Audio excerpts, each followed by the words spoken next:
Lahat ng anak ko ay bunga ng pag-ibig. Tila manhid na ang TV host actress na si Carla Estrada sa mga masasakit na salitang ibinabato ng mga kritiko ukol sa mga anak niya na iba-iba ang ama. Sa latest episode ng vlog ni Kapamilya broadcast journalist Bernadette Sembrano ay napag-usapan nila ang tungkol sa kanyang personal na buhay. Nilinaw ni Carla na bunga raw ng pag-ibig ang mga anak niya kahit pa magkakaiba ang ama ng mga ito.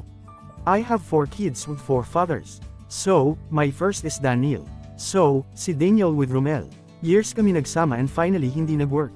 Sabi ni Carla, laging ganoon yung istorya. So, noong with the father naman of Carlito, 3 years, 4 years yun.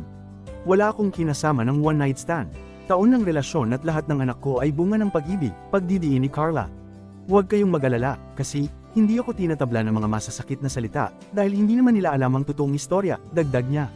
Samantala, sa isang bahagi naman ng panayam ay isiniwalat ni Carla ang dahilan kung bakit mabilis mahulog ang loob niya sa mga lalaki.